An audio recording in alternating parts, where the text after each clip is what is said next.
Josh Agerstrand is in studio, and we are talking about the Guam Art Expo, a wonderful event that happens each and every year. And Josh, welcome back, first of all. Hello. And as I understand, this year it's a twist because the venue, air quotes, is a lot different than it has been in past years. Yeah. Well, we're still. Tell me about that. Yeah, we have like our roaming gallery, which we kind of do every year. GAX does a pop-up show somewhere, like, you know, we've done some in Tumon, we've done some in Ganya.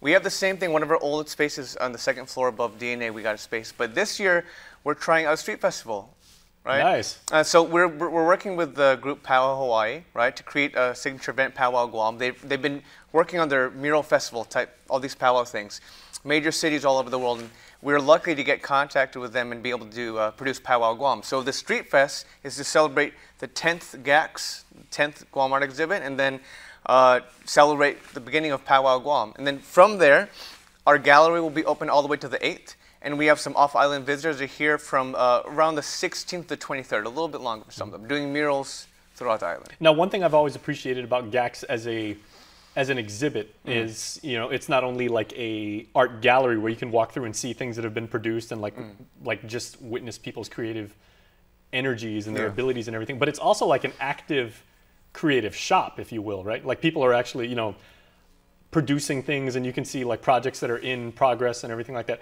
What type of challenges did that create for when you're trying to do like, are you going to have people be creating art outside as well? Yeah, we have live art planned for the night. That's cool. We got a music setup curated by Byron and Sunset from Jordan Hardy over there at Autospot, right? Yeah, I mean, like really the challenges, like when it comes to all of that live art or even like all the different little parties that we set up, the funny thing is like, you know, in Guam, like the art community is small, and even the creative community in a whole is small, right?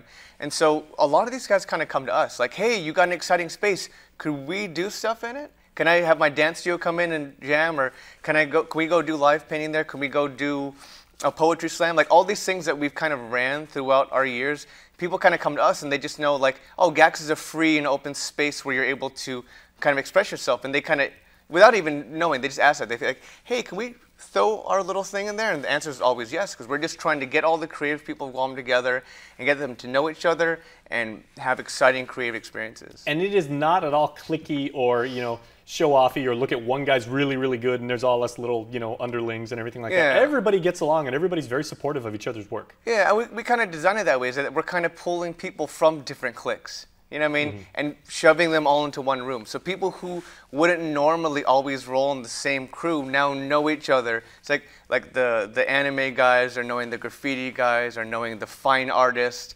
And then, you know, even though GAX is known for being really young and really chasing the whole contemporary thing, whatever that is, right?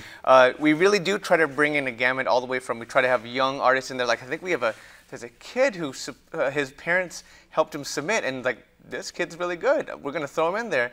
And we've also worked with a lot of the guys from the contemporary arts in Guam and a lot of our, like you know, the OGs who've been holding it down forever, right? We always invite them in because we want to be able to have artists from all different skill sets, levels of success, different knowledge. Because when you're able to bring all, because, you know, if we always just try to be really snobby and have like only the very best, and, you know, like we want to be able to make it kind of a gamut of everyone, so that when you're able to have UOG professors showing next to students, showing next to a kid, showing next to, you know, a hobbyist, or the kind of exchange of knowledge that happens, and all those people getting together really helps elevate everyone. It's a proper community. Of artists. Exactly. It's like this year, we for the second year in a row, we were able to work with Mark De La Sola, who's probably arguably Guam's most successful artist. You know, and he's in there, and he's really happy to show this. We have like a lot of big energy, and our openings are really exciting. And I think for a while he was a little, he was like, oh, I didn't know this was happening. This is great, right? And so the kind of information that he even just shares with some of our artists who have the ambitions to be like Mark De Sola, to be able to go exhibit in Europe or in the States, he has tips for them. It's like, oh, here's who's going to rip you off. Here's how you work hard. Here's how you get your money's worth, because he has all that knowledge. And that's why, to me, it's important from maybe someone in high school who's coming up and an emerging artist to be able to show right next to Mark and ask him questions face to face. Now, for some people who may not have been to the previous 9 Guam Art Expos and everything like that, you don't constrain the art pieces to any particular medium, because I know there's paintings on canvas, there's sculptures, there are pottery pieces, and you even said last year you were accepting digital works that people were doing Yeah. with, like various apps and with, Yeah, even early on we had some digital pieces in there. Really, the only thing that like the main thing that we're looking for is always trying to look for something a little different, or people pushing a very specific theme or stylistic idea or like theoretical idea in their head. So as long as it's kind of getting somewhere in that contemporary scope, the only thing that we try to avoid are tropes that are just very common, because you could see them around everywhere. It's very easy to make money off of, like, let's say sunsets or just like studies of nature, which it's obviously, I mean, every artist, including me, has had to draw a latte stone and a plumeria nearly 1,000 times each, and that's great. But when we outlaw some of these things are basically tropes, right? We kind of push artists to explore what their identity might be past what they feel like their expectations are of them. And we've learned within that I think a lot of our artists find a lot of freedom. We're like, oh, so I don't have to do the thing that I think people like. I could really just be me. And we say, yeah, just do whatever you want within good taste, and don't scare kids with it. But sure, yeah, do what you want. Just be yourself, do your thing. And I think a lot of artists, they need that. Autonomy. Yeah. You want to be able to support them like that. You want to be able to tell them, don't do what you think people want. I'm asking you to come as yourself. Absolutely. Okay, so while we go into commercial break, where and when, so people know? Okay, it's this Saturday, September 16th. Notice of road closure, right? The road is closed from 9 a.m. in the morning all the way to 3 a.m. the following evening.